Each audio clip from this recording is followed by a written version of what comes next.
Baik, perkenalkan kami dari kelompok UAS lagi, yang mana berasal dari lab pemrograman berorientasi objek.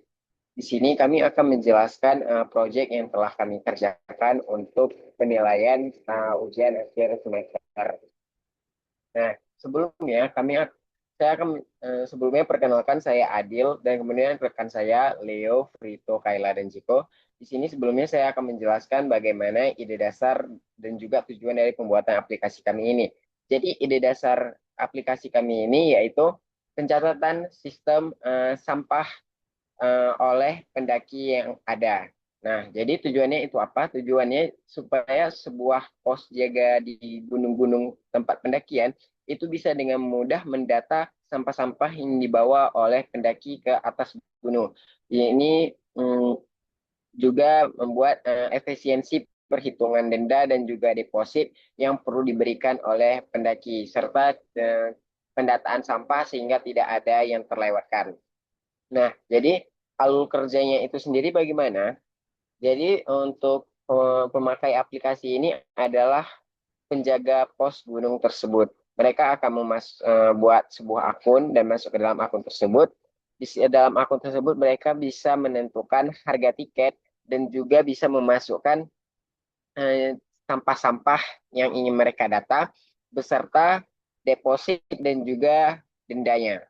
Selanjutnya, jika pendaki datang, mereka akan didata mulai dari nama, nomor HP, jumlah orang, ketua, dan juga didata sampahnya apa-apa aja yang dibawa dan berapa jumlahnya. Nah, dari pendataan tersebut akan langsung diakumulasikan berapa total harga yang perlu mereka bayar, termasuk tiket, deposit, dan juga uang kebersihan. Kemudian setelah pendaki tersebut turun, dari pos penjaga dapat langsung mencari nama mereka, nama pendaki tersebut, dan melihat datanya kembali. Dan juga bisa langsung mengurangi sampah-sampah yang ada. Jadi kalau misalnya dia bawa 10 sampah, itu bakalan dilihat eh, sampahnya itu berapa dibawa turun. Nah, jadi nanti bisa dibuat berapa kurang sampahnya. Nah, dari berapa kurang itu nanti bakal terhitung dendanya kalau misalnya ada yang kurang. Tapi misalnya nggak ada yang kurang, itu bakal langsung selesai. Mungkin itu aja untuk alur kerjanya. Selanjutnya untuk fitur-fitur utamanya itu sendiri, itu ada yang pertama itu ada, mungkin kita masuk aja dulu ya biar lebih enak. Terus baru. Yuk.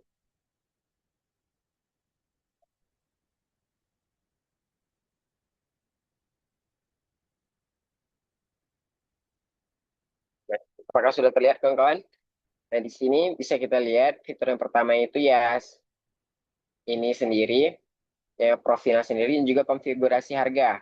Mulai dari sampah dan juga harga tiket dan layanan kebersihan. Selanjutnya ada fitur melihat overview, jadi melihat berapa total pendakinya, total sampahnya, dan juga pendakian aktifnya, dan juga berapa eh, total deposit yang ada. Selanjutnya ini adalah manajemen pendaki, jadi bisa kita lihat pendaki-pendaki yang sudah terdata, baik itu aktif maupun sudah selesai, maupun dia ada dendanya. Nah, kemudian fitur hiker check-in ini adalah untuk pendataan pendaki ketika datang, dan yang terakhir itu adalah fitur check out. Jadi untuk mendata pendaki-pendaki yang sudah turun. Oke, untuk fitur utamanya itu saja dari saya. Mungkin selanjutnya kita akan langsung memasuki tahapan membahas 4 pilar PBO. Mungkin yang pertama encapsulation akan dibahas oleh Vito. Kepada Vito saya persilakan. Baik, terima kasih pada Adil. Silakan Adil untuk menampilkan codingan di folder backend di bagian entity,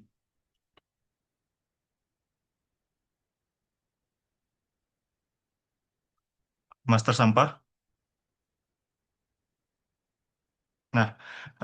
Encapsulation itu kita harus tahu, dia itu adalah konsep membungkus data dan metode menjadi satu kesatuan unit, serta menyembunyikan detail data tersebut menggunakan hak akses privat. Nah, akses data yang diizinkan melalui metode perantara publik, yaitu getter dan setter.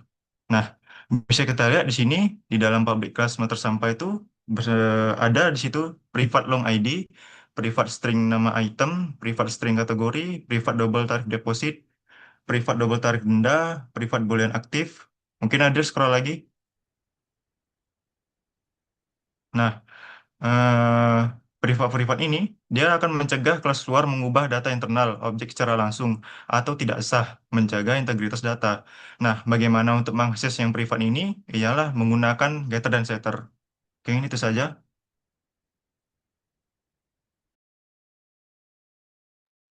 Baik, terima kasih Frito atas penjelasannya mengenai empat pilar PBO yaitu encapsulation.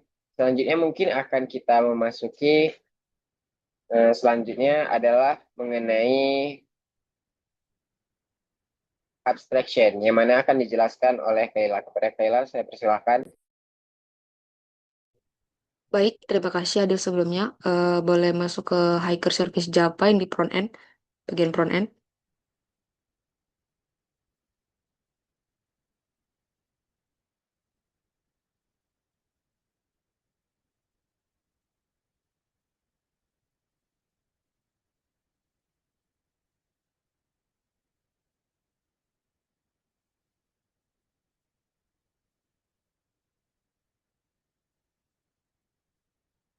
Oke, baik, di proyek Trashcam kami menerapkan abstraksi di ini pada layar service, ini bagian front end menggunakan interface. Bisa kita lihat bersama di layar pada file Hacker Service Java. Di dalam interface ini kita hanya mendefinisikan apa saja yang bisa dilakukan oleh sistem. Contohnya di sini ada metode get aktif pendakian dan get out pendakian. Di tahap ini kita sama sekali tidak menulis bagaimana cara mengambil datanya. Pokoknya kita cuma tahu fungsi ini ada. Boleh pindah share ke checkout controller.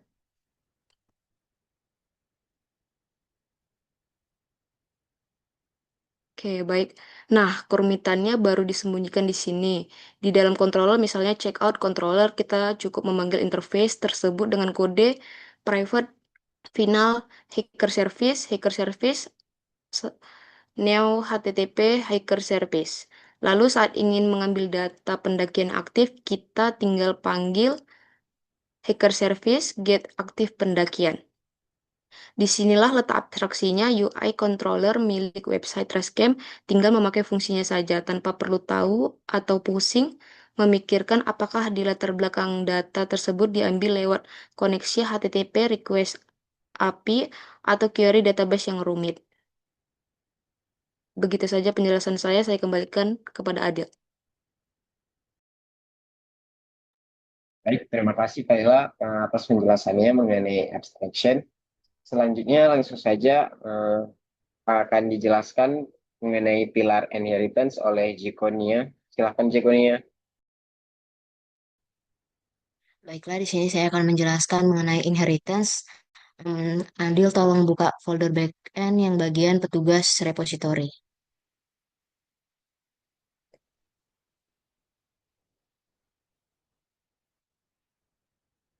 Nah, baiklah, di mana petugas repository sini terdapat public interface petugas repository extend JPA repository yang di mana file ini eh, terjadi inheritance karena interface petugas repositori mewarisi kemampuan dari JPA repositorinya. Dengan pewarisan ini, petugas repositori langsung mendapatkan fitur CRUD seperti save, find all, delete by ID tanpa harus membuat ulang metode tersebut. Selanjutnya ke folder repository itu ada bagian pendakian repositori, user repositori, serta barang repositori. Transaksi repositori itu juga termasuk dalam juga inheritance.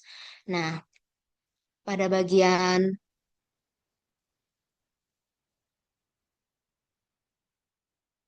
selanjutnya yaitu controller Java FX yang dimana petugas extend controllernya itu, tolong Dil. controller JavaFX. Nah, bagian itu juga termasuk dalam pewarisan interface yang dimana controller itu mengimplementasikan interface intelligible dari JavaFX sehingga harus mengikuti aturan dan metode yang sudah disediakan. Sekian presentasi daripada saya. Terima kasih. Baik, terima kasih Jekonia. Selanjutnya akan dijelaskan terkait poli polymorphism oleh Leonard. Silakan Leonard. Baik, terima kasih atas kesempatannya, Adil. Di sini saya akan menjelaskan tentang polymorphism. Mungkin Adil boleh dibuka dashboard controller.java di front end. Nah, jadi eh, secara umum polymorphism itu dibagi menjadi dua jenis, yaitu ada method overriding dan juga method overloading. Nah, mungkin di line 133 ya, Adil, sekitaran segitu. Di proyek kami, runtime polymorphism itu diterapkan melalui method overriding 133. Nah, pada yang pertama ini kita bisa melihat hmm, di line 139. Nah, di sini itu sistem mengambil controller dari halaman yang sedang dibuka menggunakan loader get controller. Nah, karena jenis halamannya yang dibuka itu bisa berbeda-beda, jadi controller tersebut itu disimpan terlebih dahulu sebagai objek umum. Setelah itu kita bisa lihat dilakukan pengecekan menggunakan instance of di bawahnya untuk memastikan bahwa controller itu tersebut mengimplementasikan interface content controller. Dan jika benar, objek tersebut itu diubah menjadi tipe content controller dengan metode init data yang dipanggil. Nah, yang kedua, seperti yang saya bilang tadi, Trashcam juga menerapkan compile time polymorphism atau yang disebut dengan method overloading. Mungkin bisa dibuka file master sampah.java. Nah, pada contoh ini kita bisa lihat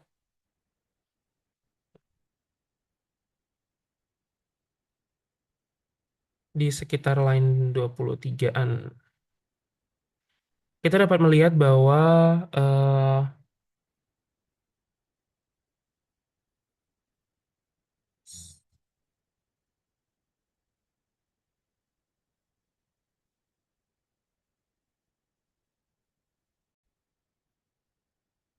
nah, di sini kita bisa lihat di sekitar line 23-an, Adil, bahwa kelas ini tuh memiliki konstruktor yang sama dengan nama yang sama, yaitu master sampah.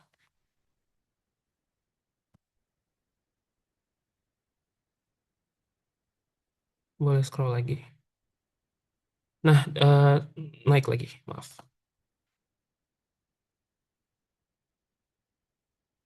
Tapi memiliki parameter yang berbeda, pokoknya tujuan yang berbeda-beda. Nah, kita bisa lihat di sini konstruktor yang pertama itu merupakan konstruktor yang kosong yang biasanya itu digunakan untuk kebutuhan framework atau ketika objek itu dibuat tanpa data awal. Nah, kemudian ada di bawahnya ada kita lihat public master sampah yang kedua, konstruktor yang kedua. Itu digunakan ketika objek dibuat dengan 5 parameter, yaitu ID, nama item, kategori, tarif deposit, dan tarif denda. Dan yang ketiga, itu ada konstruktor yang digunakan ketika objek itu dibuat dengan 6 parameter, yaitu ada data yang sama ditambah status yang aktif. Jadi karena nama konstruktor tetap sama, tetapi jumlah parameter yang berbeda, Java itu tetap bisa menemukan secara otomatis konstruktor mana yang harus digunakan sesuai argumen yang diberikan. Sekian dari penjelasan polymorphism dari saya, dibalikan ke Adil. Baik, terima kasih Leo dan juga kawan-kawan mengenai 4 pilar PBO-nya yang sudah kami terapkan dalam proyek kami ini. Selanjutnya, saya akan langsung mendemonstrasikan bagaimana aplikasi kami ini berjalan. Sebelumnya, teman-teman, apakah aplikasinya sudah terlihat di layar? Baik, kalau itu tentu saja saya lanjut. Sebelumnya tadi kita sudah memasuki proses authentication, mulai dari login dan juga daftar akun. Di sini saya akan langsung coba memasukkan sebuah NIP, di mana ini kesannya bebas tergantung pos penjagaannya.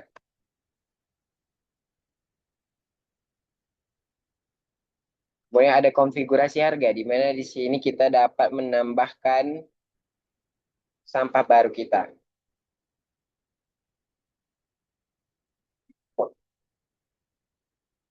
Memilih jenisnya, kemudian deposit yaitu harga yang perlu dibayarkan saat sebagai jaminan. Ibu, kita coba taruh dendanya ini, kita tambah sebentar. Kemudian ada preferensi tarif, di mana di sini untuk harga standarnya kami buat 15.000, cuman bisa diubah juga, misalnya jadi 20.000, dan uang kebersihannya bisa juga diubah tentang tarif. Kemudian kita bisa melihat di sini hiker check-in. Ketika pendaki datang, petugas pos bisa langsung memasukkan data yang datang dengan nama ketuanya seperti Adil, Profit Persentase, bahkan anggota mungkin sekitar 4 orang. Kemudian dengan trail yang ada di gunungnya, yang mana ini bisa diubah juga nantinya. Dan juga tanggal check-in-nya, yaitu tanggal ketika hari ini, dan estimasi turunnya kira-kira mungkin bakal besok hari. Ini ada catatan yang mana bersifat opsional, tidak perlu diisi juga tidak apa-apa. Nah, yang paling penting ini adalah tambah item. Di sini bisa dilihat, ini adalah jenis sampah tadi yang kita masukkan. Rokok itu sudah masuk, kemudian bisa kita masukkan kuantitas yang dibawanya, kita buat 5. Simpan. Nah, langsung dimasukkan ke dalam total pembayarannya ini. Ini memang harganya agak tinggi karena kami memasukkan harga yang asal ya guys. Kemudian kita bisa memilih lagi botol plastik ya 10.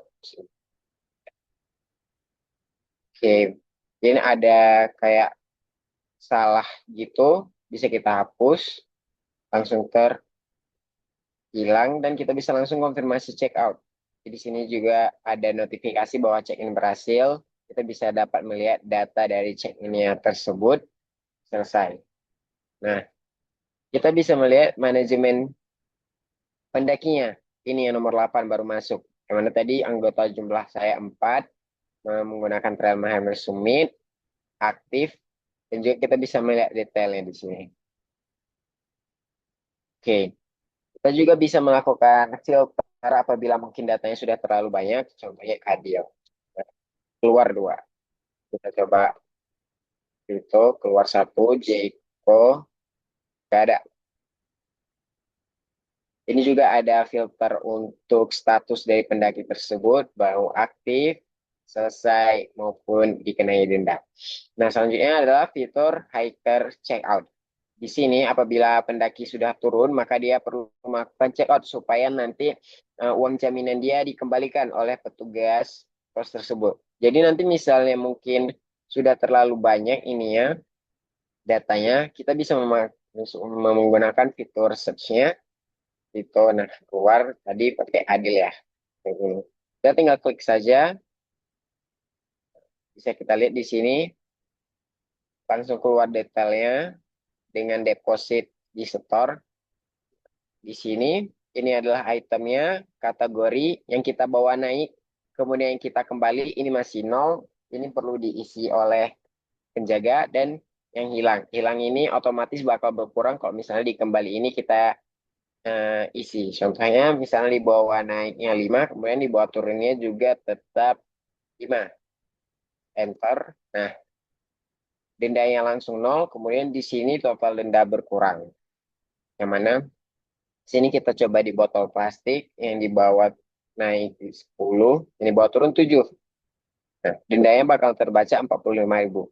Jadi dengan deposit di setor tadi 550, kemudian dengan total denda 45.000, langsung ada perhitungan di mana deposit dikurangi total denda, dan ya hasil deposit tersebut ini berikan.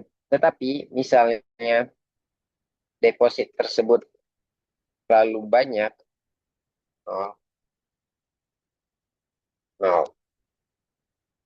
Nah, bisa kita lihat misalnya semua sampahnya hilang, di mana di sini dendanya mencapai 5.150.000, maka depositnya bakal juga dikurangkan dengan total denda, dan total denda yang kurang bakal dimasukkan ke dalam pembayaran tambahan. Ya, jadi eh, pendaki harus membayar pembayaran tambahan ini secara langsung kepada petugas posnya. Konfirmasi check out, yes. Oke. Di sini saya bakal coba ini sekali. Ini langsung 10, 6, 2. Oke, konfirmasi check out, yes. Nah, karena sudah 2 tadi yang kita cor, kembali kita lihat lagi. Nah, di sini udah langsung berubah di statusnya. Tadi yang aktif langsung jadi selesai, dan yang tadi denda, dia statusnya selesai, cuman dia buatnya denda. Gitu. Jadi statusnya bisa difilter kembali, ya, seperti yang denda, yang selesai, dan juga yang aktif. Oke. Nah, ini jadi bisa kita lihat juga total deposit yang masuk ke yang sedang dipegang, kemudian berapa jumlah pendaki yang aktif, kemudian juga di sini ada kita lihat bisa total sampah yang ada, dan juga total pendaki yang lagi yang ada gitu di bulan ini. Ini adalah sebuah overview-nya dari dashboard-nya. Ada waste collection analytic, di mana ini bisa kita lihat distribusi sampah per kategori-kategori yang ada. Kemudian ada eco score-nya, dan juga ada recent activity-nya, yaitu aktivitas-aktivitas dari pendataan ini. Nah, yang tadi, adil dan denda RP 5.150.000 karena kehilangan sampah. Nah, ini langsung masuk ke recent activity gitu. Baik, mungkin segitu saja untuk demonstrasi dari aplikasi Trashcam yang sudah kami buat. Mungkin apabila ada kesalahan dan kekurangan dari proyek kami mohon maaf, dan juga mohon pengertiannya dikarenakan juga masih dalam proses belajar. Sekian presentasi dari kami. Terima kasih atas waktunya.